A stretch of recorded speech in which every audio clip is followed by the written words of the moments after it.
أنفسنا ومن سيئات أعمالنا من يهد الله فلا مضل له ومن يضلل فلا هادي له أشهد أن لا إله إلا الله وحده لا شريك له وأشهد أن محمدا عبده ورسوله الذي لا نبي ولا رسول بعده صلى الله وسلم عليه وعلى آله وصحبه ومن تبعهم بإحسان أما بعد. Babu manaqibi Ja'far bin Abi Thalib Al-Hashimi radhiyallahu an. Manaqib atau biografi Ja'far bin Abu Thalib, kakaknya dari Ali bin Abu Thalib. Usianya terpaut, perbedaannya 10 tahun. Jadi Ali 10 tahun, Ja'far 20 tahun. Beliau seorang komandan perang sama dengan Ali bin Abi Thalib, dan beliau gugur di perang Mu'tah. Perang Mu'tah itu perang melawan pasukan Romawi di Mu'tah. Mu'tah daerah Saudi Arabia sebelah utara, perbatasan Yordania. Mu'tah dekat dengan Tabuk. Perang Mu'tah itu terjadi pada tahun 8 Hijriah sesudah Fatu Makkah. Lalu nanti perang Tabuk tahun berikutnya tahun 9 Hijriah. Jadi ketika Nabi menguasai kota Makkah,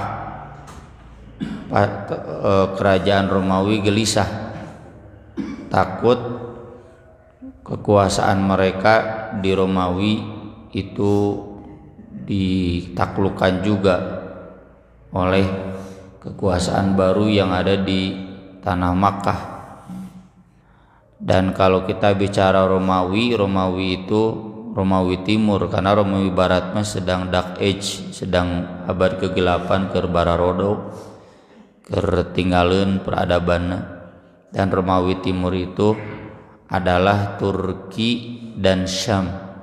Turki hari ini dan Suriah, Palestina, Yordania itu Romawi Timur. Jadi kalau sekarang Syam, Yordan, Palestina, Suriah mual disebut Israel mah ada negara abal-abal. Itu sekarang mayoritas umat Islam, maka dulunya itu adalah mayoritas Kristen dan kekuasaan Romawi Timur. Nah, tahu ada kekuasaan baru di Makkah, pasukan Romawi itu menyiagakan pasukannya di Mu'tah. Mun ayeuna mah meureun Amerika mah kapal induk Abraham Lincoln, ya. USS kapal induk menyiagakan pasukan di perbatasan. Dan Nabi SAW kemudian mengirimkan pasukan, dan dalam sabdanya itu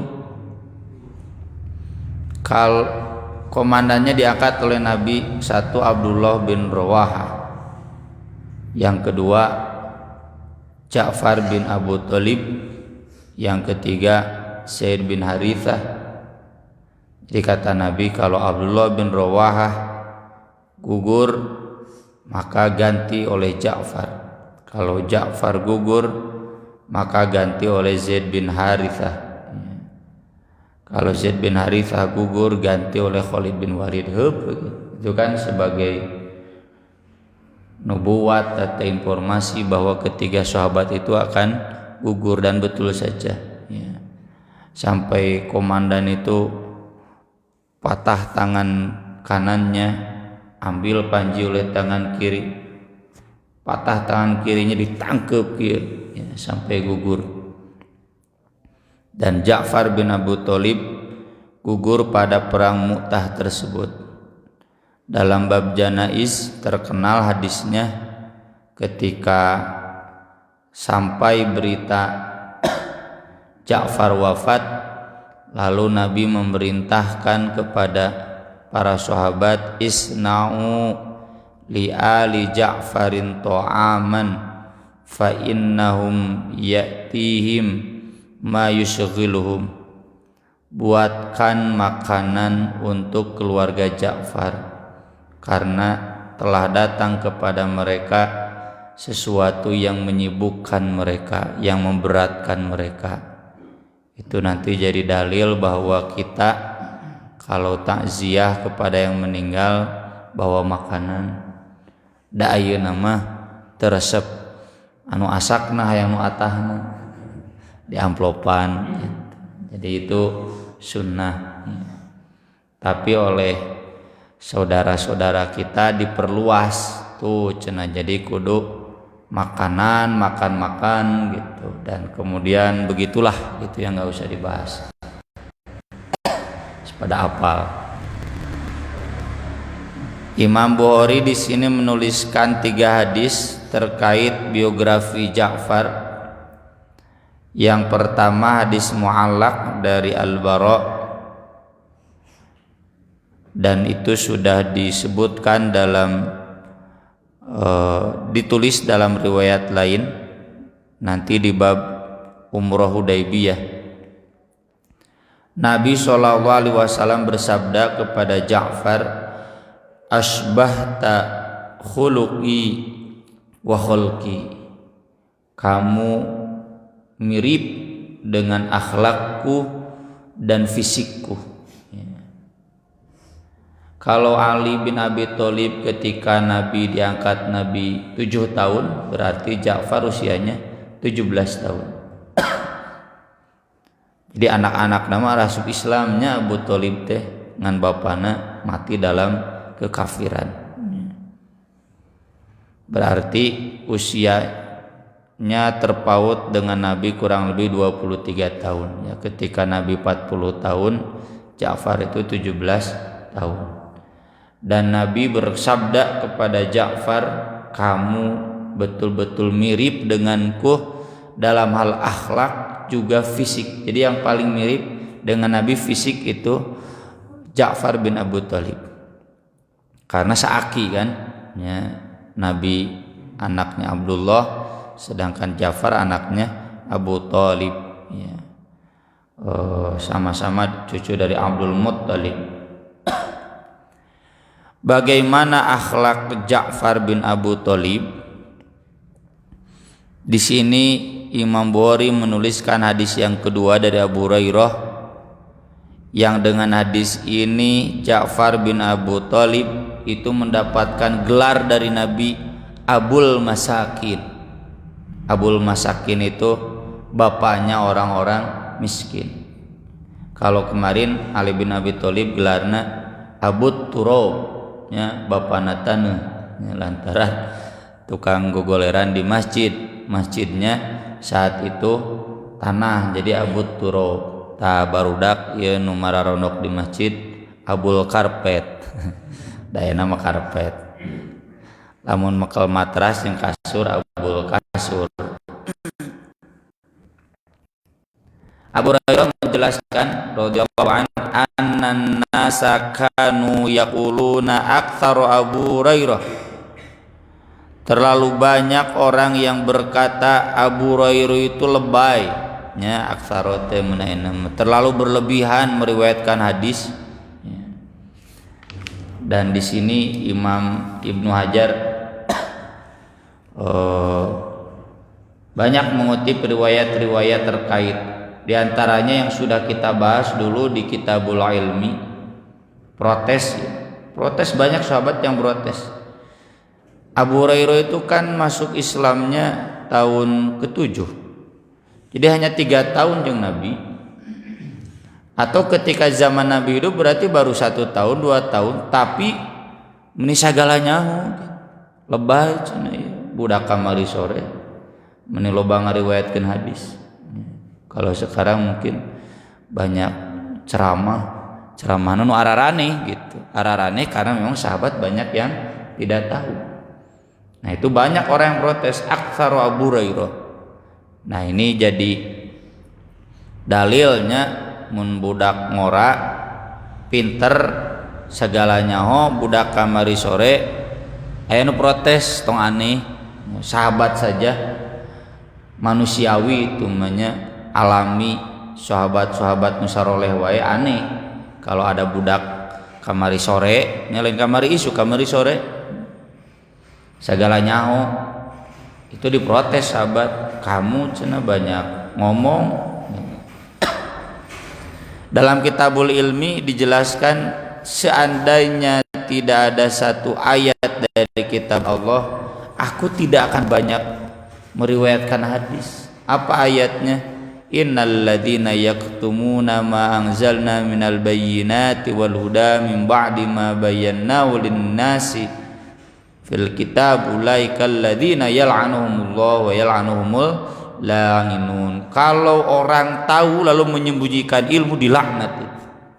Dilaknatnya oleh Allah dan semua yang melaknat. Siapa yang melaknat itu?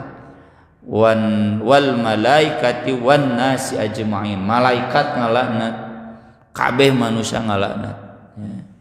Jadi kalau kita tahu ya nggak boleh disembunyikan, harus disebarkan. Kata Khalifah Umar bin Abdul Aziz, teu mampu ceramah dan terbatas, tulis ya. Tulis itu abadi ya.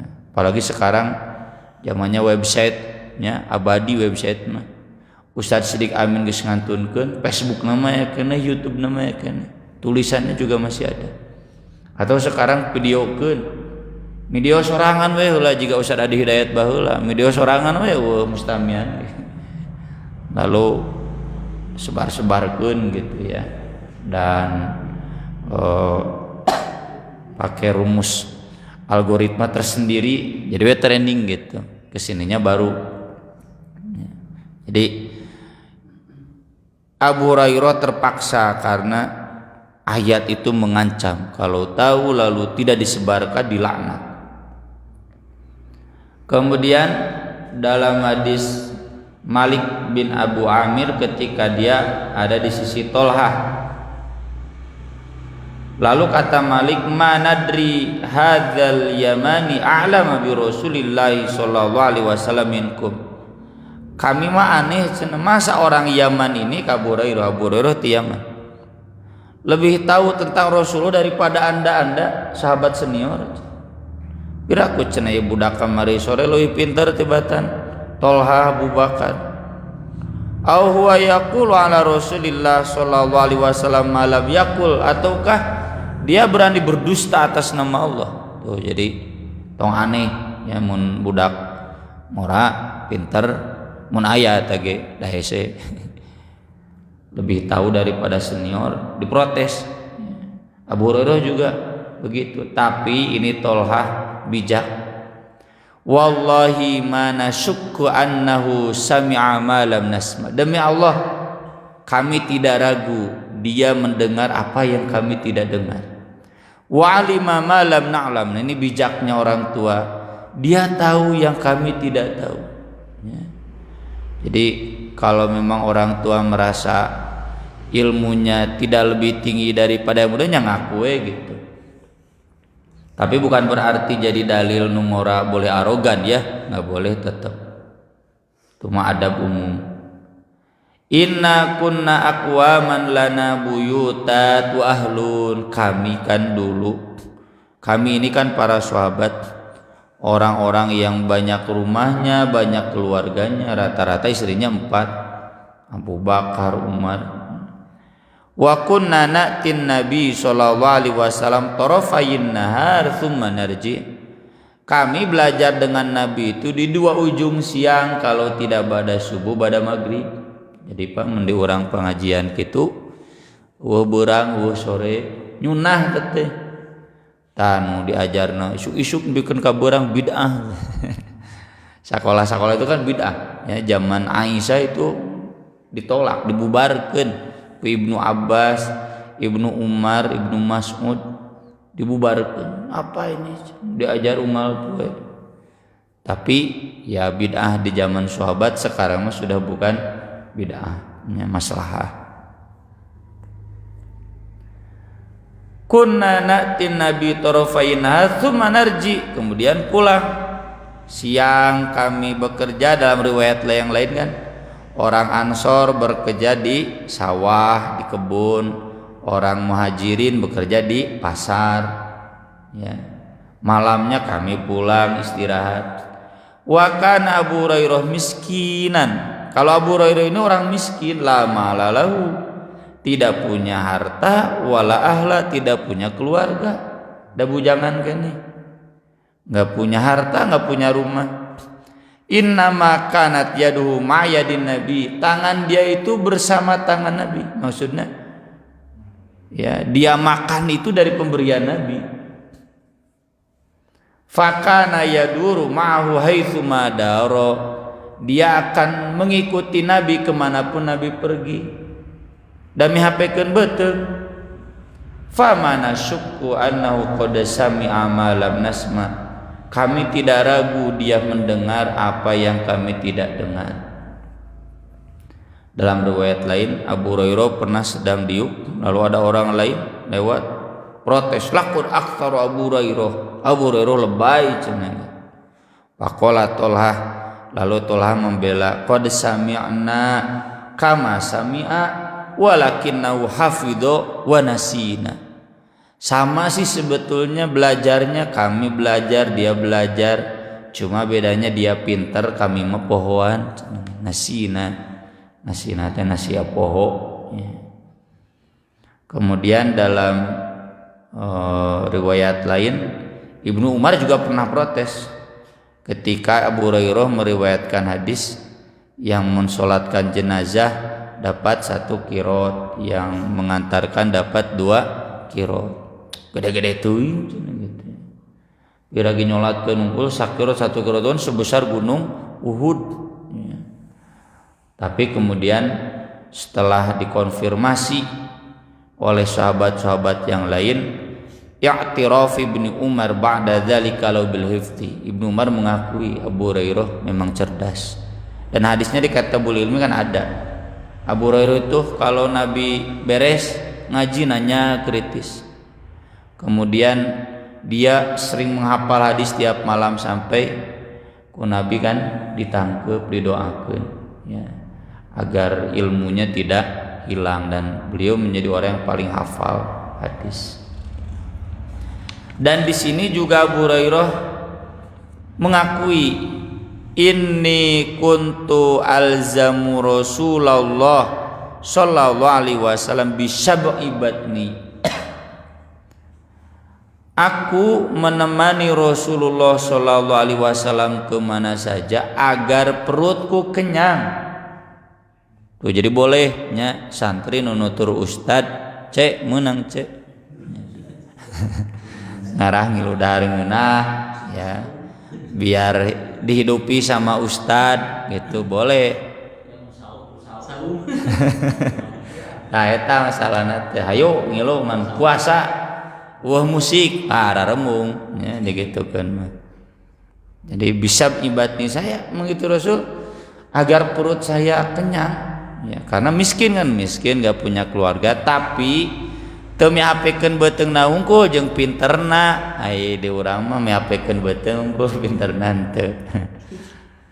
Hatta la akulul khamir, sehingga aku tidak pernah makan roti. Khamir teh nya ragi, gandum yang diragikan, roti. Wala albasul habir, aku juga tidak pernah memakai mantel, ya, baju luar, jas gitu, jaket.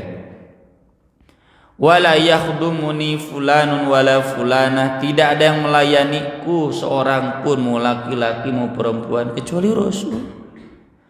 Kalau yang lain kan aya nu merhatikeun istrina, lanceukna, adina. Abu Hurairah itu kan anak yatim yang merantau dari Yaman ke Madinah, ibunya di Yaman. Abdi masa anu merhatikeun cenah lain Rasul, jadi Rasul kemanapun aku ikuti, mihapekeun beuteung. Wa kuntu alsiku batni bil hasba minal ju', aku sering melekatkan perutku dengan bebatuan karena lapar. Diganjel ya, nah sarung teh ku batu, ngadah teh kekerebekan. Urang miskin teh kitu-kitu teh nya. Paling miskin urang mah lieur ku hutang. Kalau makan mah ada. Jadi kalau kita miskin tong nyalahkeun Gusti Allah. Ini Abu Hurairah yang soleh, ulama hadis wae miskin. Ya, sampai lapar diganjel ku batu. Wa in kuntu la astaqri'ur rajulal ayah ya mai kayan qolibabi fayut imani. Kalau kebetulan di Rasul sedang tidak ada, aku sering minta dijelaskan satu ayat ke seseorang yang lain. Padahal ayat itu aku apa? Nggak apa-apa, tujuannya agar dia mengajakku pulang ke rumahnya lalu memberiku makan. Kan hadisnya pernah dibahas ya. Datang Abu Bakar, aku nanya ayat, cenah Abu Bakar teh ngajelaskeun we, teu ngajak dahar. Datang Umar, aku nanya ayat, hanya menjelaskan, nggak ngajak makan. Padahal najero hate Abu Hurairah, aku juga tahu ayat itu. Aku nanya teh buat diajak makan.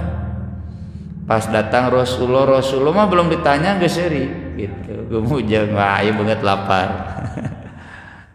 Beungeut lapar ayo pulang. Nah, yang seperti Rasul itu adalah Ja'far. Wa kana akhyarun nas lil masakin Ja'far bin Abi Thalib. Orang yang paling pengertian kepada orang miskin sesudah Rasul itu Ja'far bin Abu Thalib. Inilah yang menyebabkan Rasul mengatakan kamu mirip dengan akhlakku dan fisikku, rupaku, dedegan wajah mirip. Kana yanqalibu bina fayut'imuna ma kana fi baitih. Dalam riwayat lain agak panjang ya keterangannya. Jadi kuntu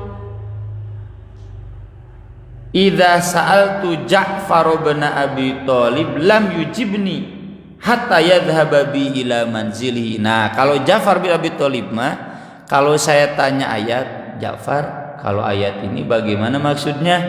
Tara dijawab. Langsung ayo pulang ke rumah. Nah, da geus apal kode. Ya, ieu mah lapar minta dahar. Itulah Ja'far ya. Jadi sama dengan Nabi SAW.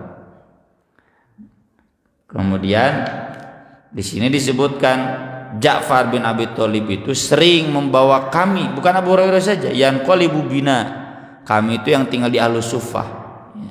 Fayut imuna, lalu beliau memberi kami makan fi baiti, apapun yang ada di rumahnya. Hatta in kana la yukhriju ilainal ukkah, sampai pernah beliau mengeluarkan kepada kami ukah. Ukah itu wadah mentega, wadah keju.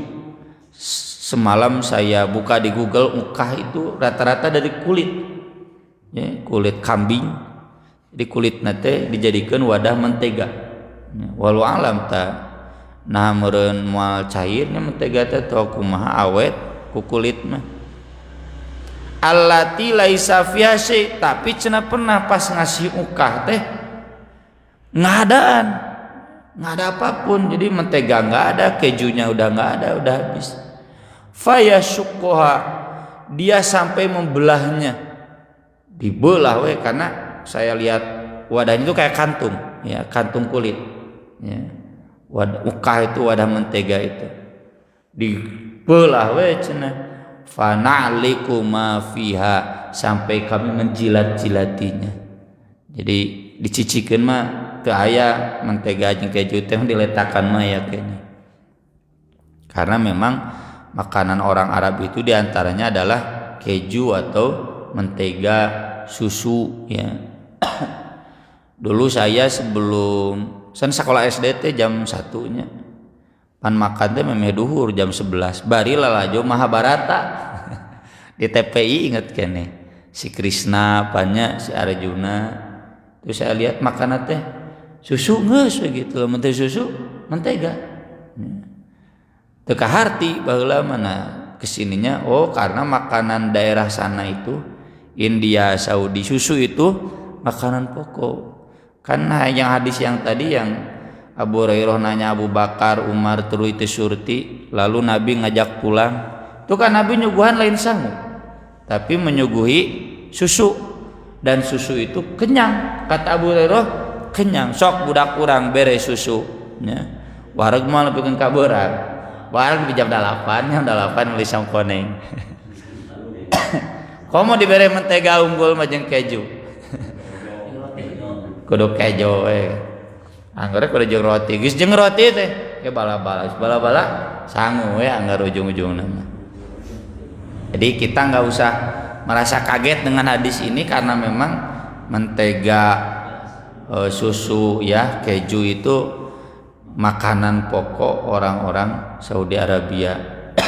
Di zaman itu, di zaman serba keterbatasan, ayeuna mah pan urang zaman akhir hari Rabu tanpa nasi ya, karena untuk menekan konsumsi nasi, beras itu kan terlalu banyak konsumsinya, sedangkan stok di petani sedikit, ngarah teu impor beras kan ku sampe kuwi cek orang pemprovna anger we cenah geus sampeui teh ararinit ka kantin keneh kehet cenah tanjung kejo mah can makan.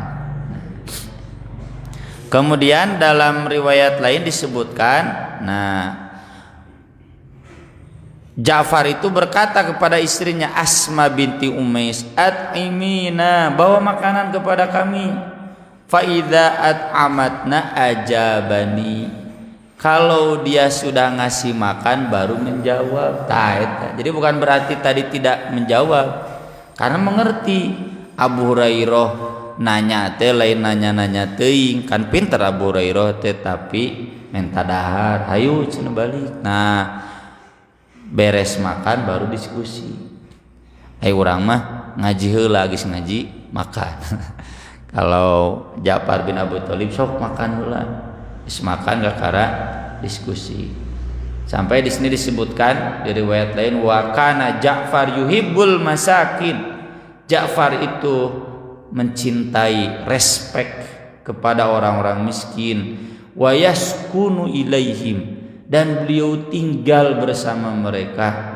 Wa kana Nabi sallallahu alaihi wasallam yuknihi bi abil masakin, sampai Nabi memberinya kunyah panggilan Abul Masakin. Itu apalagi Nabi kan, saya sudah pernah tulis ya dalam buletin At-Taubah, sampai berdoa Allahumma ahyini miskinan wa amitni miskinan wahsyurni ma'azumaratil masakin. Itu doa yang belum pernah saya doakan. Ya Allah, hidupkan kami dalam keadaan miskin, matikanlah aku dalam keadaan miskin, kumpulkanlah aku pada hari kiamat bersama rombongan orang-orang miskin ya. Sampai Aisyah protes, Nabi cenah ngadoa miskin. Kata Nabi, karena orang miskin itu paling dulu masuk surga sebelum orang kaya. Jaraknya antara 50 sampai 500 tahun. Ini nu kaya mah ngada raguan kan, sampai ada syafaat khusus. Nabi berdoa, kuatkan mereka selama 500 tahun. Itu saking panasnya kan di padang mahsyar itu. Panas matahari dekat. Jadi syafaat pertama kan di padang mahsyar. Itu Nabi sampai berdoa begitu, dan memang beliau kemudian memilih gaya hidup seperti itu. Kalaupun kata Nabi, aku punya emas sebesar gunung Uhud, 3 poe bakal beak dibagikeun nya. Abdi mah alhamdulillah henteu. Jadi kecuali yang aku simpan buat makan istrinya kan 9. Tapi bukan berarti miskin jadi dalil mengaresikoan istri. Kata Aisyah, Nabi itu sekali memberi resiko 1 tahunan. Jadi kalau resiko bulan 5 juta, Nabi itu sekali ngasih ke istrinya 30 juta. 30 jutanya, 30-nya 60 juta mahi satahunan. Cuma memang istri-istrinya juga sama dengan Nabi. 60 juta teh kali salapan ya, mantes Nabi banyak istri karena rumahnya juga 9 tapi rumah yang sederhana. Nabi punya unta, punya keledai, punya kuda bagus-bagus. Nabi punya ternak. Standar miskin itu standarnya kemarin dibahas ya online subuh di makanan dan di perkakas rumah. Kasurnya sederhana ya, makannya sederhana, pakaiannya sederhana. Tapi kalau kendaraan mah ada kebutuhan primer silakan. Tuh beliau, dan itulah yang menyebabkan Nabi menyebut Ja'far bin Abu Thalib itu menyerupai akhlak Nabi. Jadi kalau kita mau meneladani Nabi SAW ya silahkan, harus meneladani juga seperti Ja'far bin Abu Thalib, perhatian pada fakir miskin, berbagi sampai tinggal juga bersama mereka ya, tidak menjauhi ya, nyalain temunang tinggal di komplek ya, di perumahan. Tapi kalau bisa seperti kita tinggal di sini ya udah mending tinggal di sini. Di komplek mah hese bereuna ya, balalengan kabeh. Sadaja tuh kurban ya. Kang jeta di kamanakeun ieu daging di dieu ieu mah komplek unggul katomo ya, Cimahi Parompong katomokeun. Berarti eueuh santunkeun di dinya gitu. Tapi bukan berarti haram, nih silakan. Ngan seandainya bisa memilih lebih baik tinggal seperti kita ya di sini. Jadi loba bereun ya. Nya najan kadang lieur ku garaneing. Hadis terakhir yang ketiga dari Ibnu Umar radhiyallahu anhuma, kana idza sallama ala ibni Ja'far. Ibnu Umar itu kalau salam kepada putranya Ja'far, Abdullah bin Ja'far bin Abu Thalib, beliau berkata, assalamu alaik ya bna dzil janahain. Assalamualaikum wahai putra yang memiliki dua sayap. Apa yang dimaksud dua sayap ini? Ketika Ja'far bin Abi Thalib meninggal, Nabi berkata kepada putranya, hani an lak abu kayatiru ma'al malaika fis sama. Tenang, jangan sabar, ayahmu terbang bersama malaikat ke langit gitu. Kan terbang minimal 2 sayap. Meskipun ada malaikat yang sayapnya sampai 600 seperti Jibril ya. Tong digambarkeun, tong dibayangkeun kawe katingali mun urang panggil di akhirat. Amin. Dalam riwayat lain kata Nabi SAW, marrabi Ja'far al-lailah fi malain minal malaikah wa huwa mukhaddab al-janahain biddah. Ja'far terlintas tadi malam dalam mimpiku bersama rombongan malaikat yang dia memiliki 2 sayap dan penuh dengan darah. Karena memang kan darah syuhada itu nanti dibangkitkan hari kiamat juga dalam keadaan berdarah, dan tidak boleh dikafani kan syuhada itu agar jadi saksi. Darahnya itu nanti harum, jadi kebanggaan. Nah ini aku darahnya darah yang harum.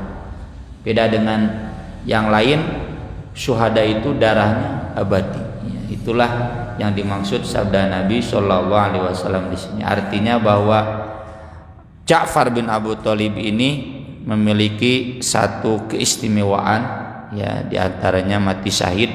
Ini juga harus menjadikan kita jangan takut mati ya dalam berjihad, dalam berjuang, atau minimalnya jangan takut miskin. Kehendak digantian ya ku Allah Subhanahu wa taala di hari akhir nanti. Sekian yang bisa saya sampaikan pada kesempatan pagi ini. Barangkali ada yang mau ditanyakan atau ditambahkan, mangga nyanggakeun.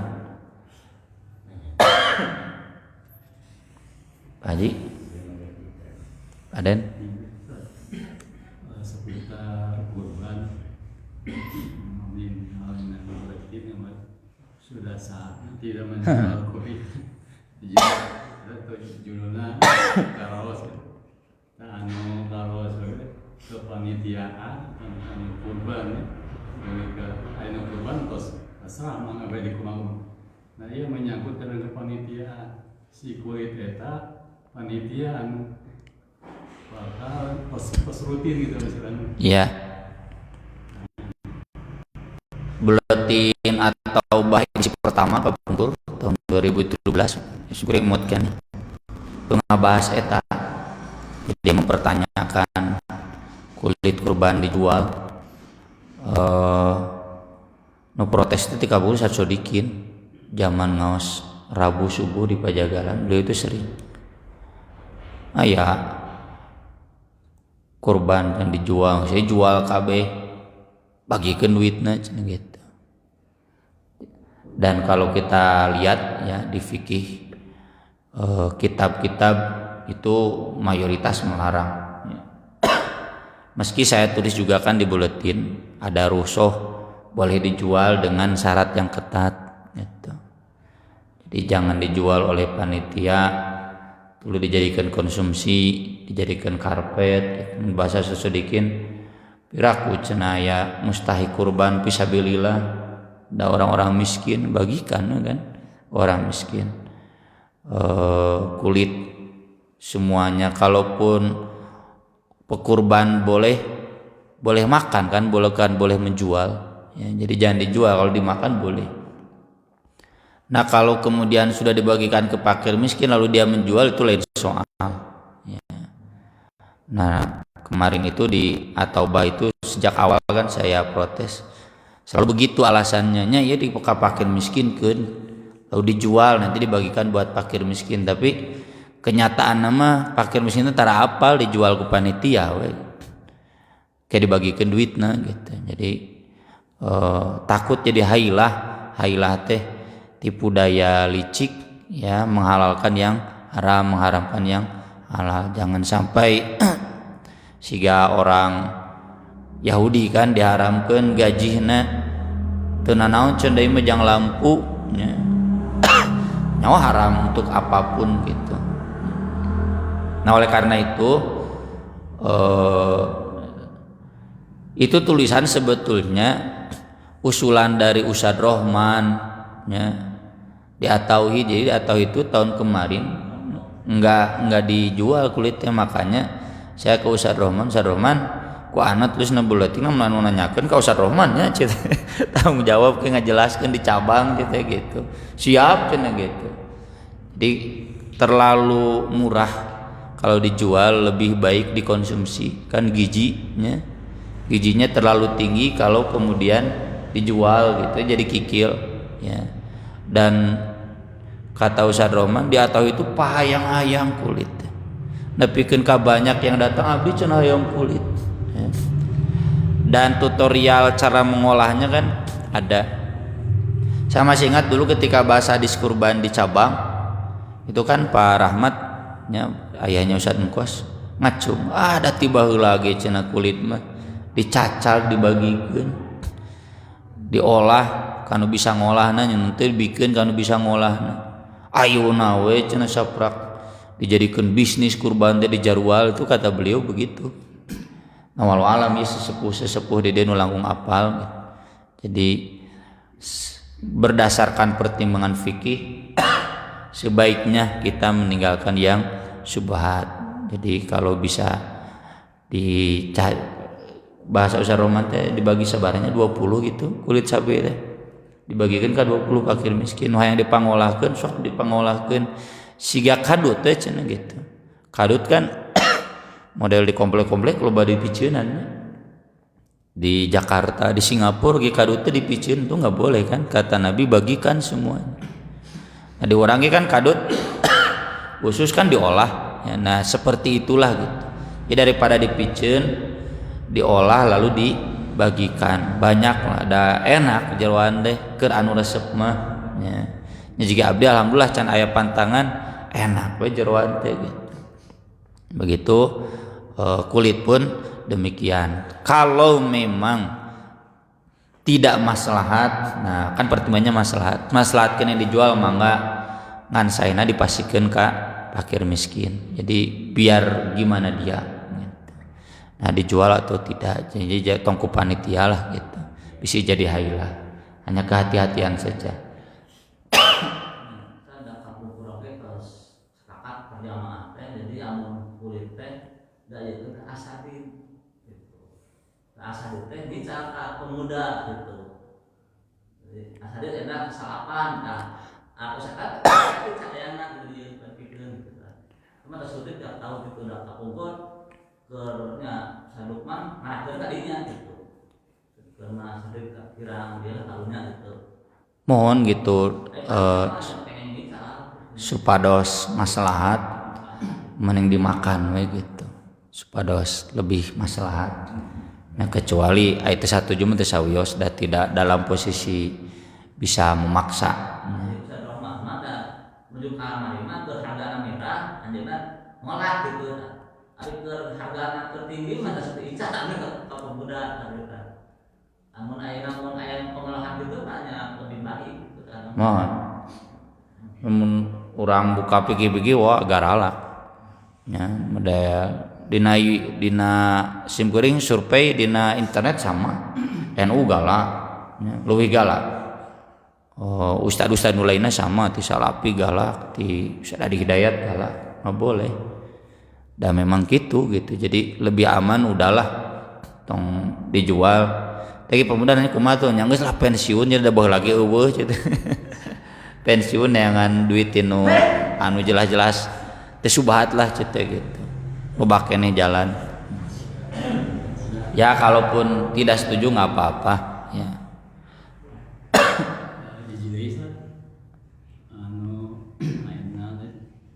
Saham, saham kurban 3 juta atau sekian juta.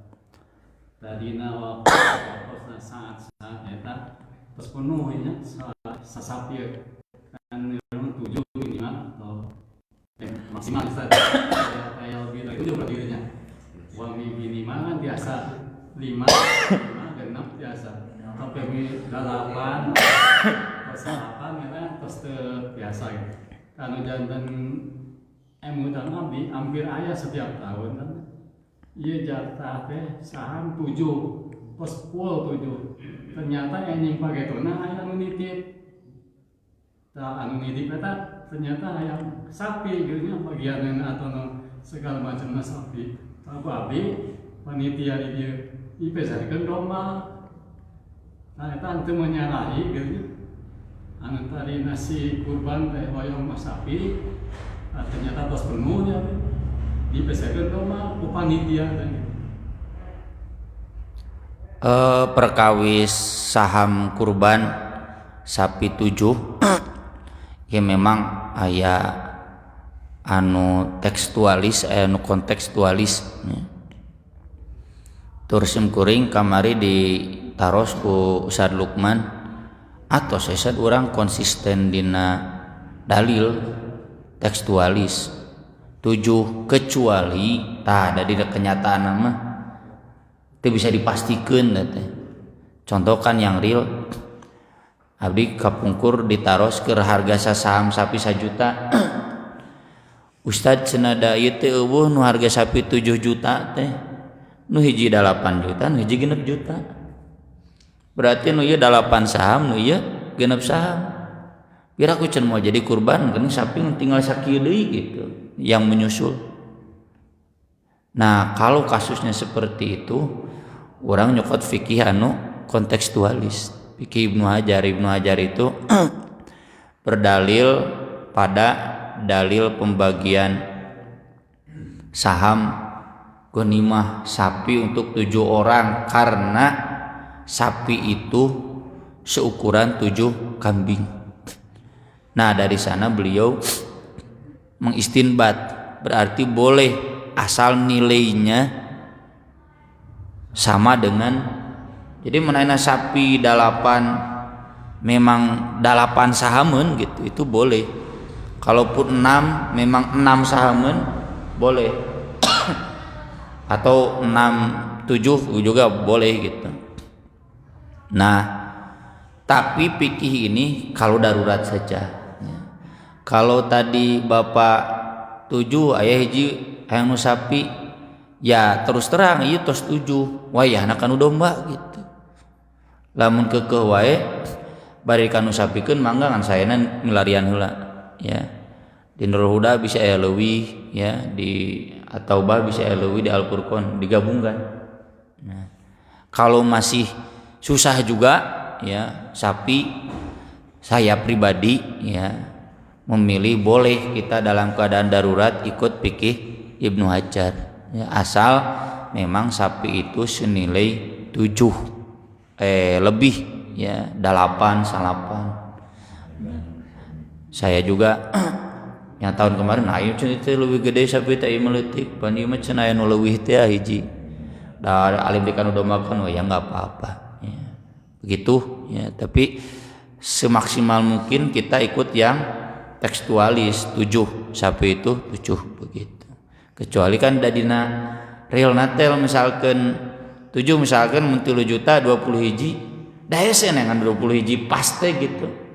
Mungkin 18, mungkin 2 tilu gitu kan.